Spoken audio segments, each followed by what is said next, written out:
Kasi Staff Sergeant Kalamay, dating 7 company, then na-reassign sa 19 company. Umpisan ko ang kwento ko dito sa pag-assign ko dito sa 7 company.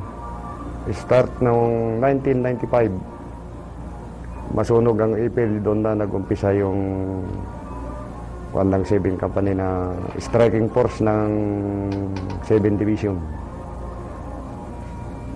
After that, represser kami sa Bonifacio.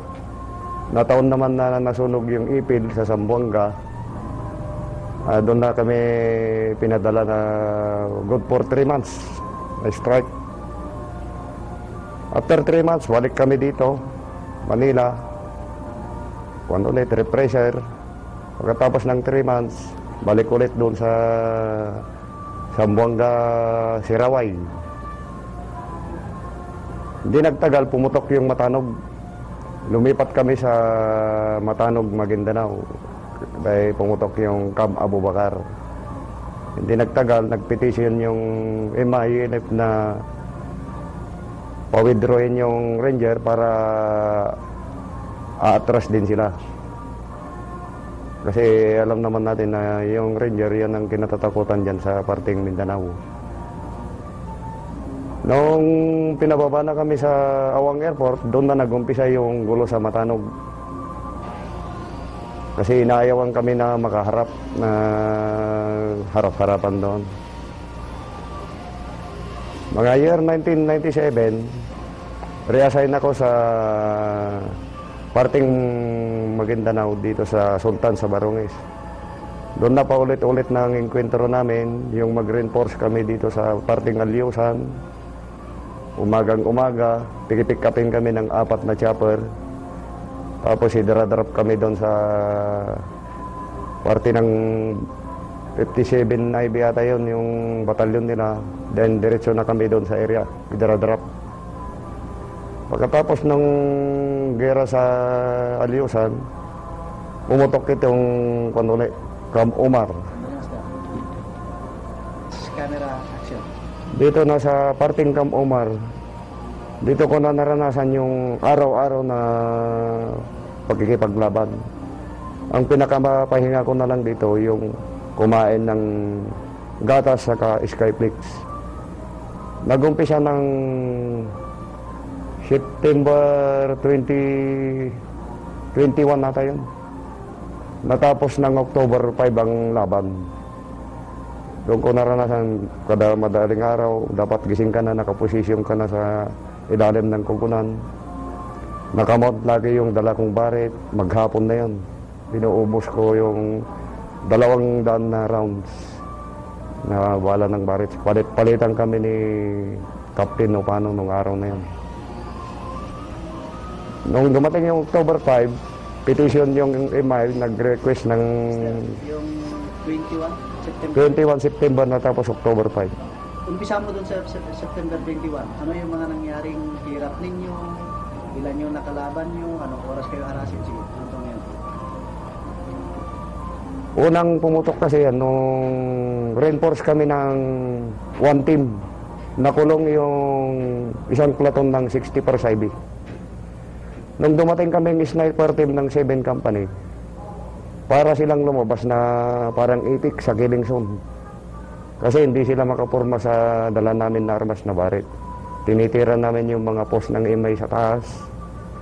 Ang distance noon, mga 1.4 hanggang 1.6 kilometer. Doon na nakilala yung sniper team sa amin. Kaya nung sumunod na araw, dumating yung sniper class ng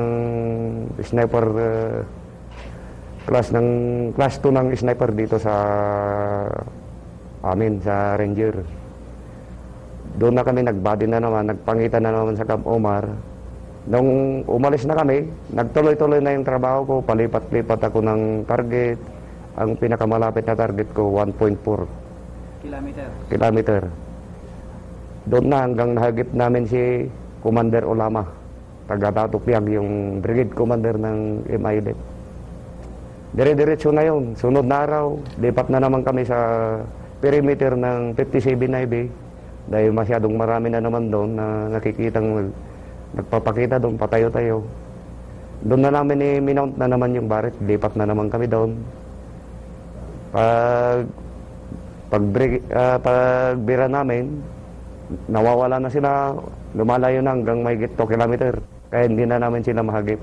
Sa tingin mo, Master, sa hirap mo na yun, ano yung mga naranasan mo na hirap kung tumira ka noon? Tumira kayo, mga sniper kayo, mga sniper. Batay sa akin, yung pagka-sniper ko, experience lang talaga. Doon ko na natutuan mismo sa area. Anong ginagawa niyong tactics? Kailangan naka-fix ka lagi yung balikat mo. Naka-aim ka lagi na kalmado yung paghinga mo para mahagip mo yung kalaban. Sa tingin mo, sa tagal September 21 to October 5, ilang days yan? Ilan yung tingin mo positive ka na? Almost kada araw may nahagip kami. Mga ilan sa isang araw? Depende sa magiging target mo kung magpapakita talaga o hindi. Pero sa tingin mo sa average niya? Kasi yung unang araw pa lang challenge ako ni Captain Apano nung tiniente pa lang. Sinabi na ako, distance. Sir, estimated distance, 1.4 yan. Sige nga kung talagang marunong ka. Pinitik ko yung isa. Itinawang ko na nagtabi silang 3 sa may tent. Ang nagik ko yung pinakagitna mismo. Kaya sabi niya sa akin, Chamba. Hindi ko rin masasabi na Chamba dahil yung estimate ko hindi talaga pumalya. Then, nung nagtakbuhan yung katabi niya, lipat na naman kami sa kabila. Pina-estimate na naman sa akin niya yung layo ng kalaban. Sabi ko, 1.7. Sir, firing. Sabi ko. Doon na siya nagtaga talaga, bakit ko nakukuha yung kalaban? Yun, hila-hilain na ng kasama ng wandon, inihila sa may palayan, yung tao na nababaliktad. Magmula noon, nire-record ko kung saan yung layo ng mga target ng nahahagip kong tao. Sunod na araw, punta na naman kami sa kabila na posisyon. Doon na yung nahagip namin si Commander Olama sa distance na 1.750 kilometer. Kitang-kita yung masa. Kalahati lang ng katawan nakikita namin. Dahil barricade yun eh. Anong natama na Katawan, nasunog pang katawan. Dahil ang binira namin yun, yung tracer bullet. Pangkuha ng distance kasi yun eh. Hanggang nagtuloy-tuloy yun, araw-araw, dumating si batalyong commander namin noon, si General Cobalis. Major pa siya noon. Nangansyaw siya ngayon na pwede namang gapangin, sabi niya. Ang tinuro niya, si Captain Opano, gumapang. Nilapitan niya yung target, kugunan lang yung ginagapang hanggang 300 meters. Ang dala niyang baril yung M14 na may scope. Pero bago siya nag-move, pinakausapan ako na bantayan akong mabuti. Ako ang magiging guide niya. Ginawa ko naman dahil tig-isa kami ng ICOM. Pag tumitingin yung kalaban, sinasabihin ko, hinto. Huwag kang gagalaw, sir. Nakatingin sa'yo. Pag nakikita kong huminto yung hangin, huminto ka, sir. Huminto yung hangin. Hindi magalaw yung damo. Hihinto yan. Ang gawin mo lang, sir, 1, 2 putok. Ako nang bibira. Tapos withdraw ka na. Pagkagawa niya yun, nagip niya yung isang tao sa may post. Pinanotro ko na ng baret. Para ang atensyon ng kalaban, hindi sa kanya. Dito na sa akin. Sa taas. Hanggang makawithdraw siya, asawa ng Diyos. Ligtas siya na nakabalik sa pwesto ko. Dahil di na naman, lumalayo yung kalaban kasi. Sa Cam Omar. Ginagawa sa amin, ginagawan na kami ng dami. Tapos nilalagyan ng uniforme yan.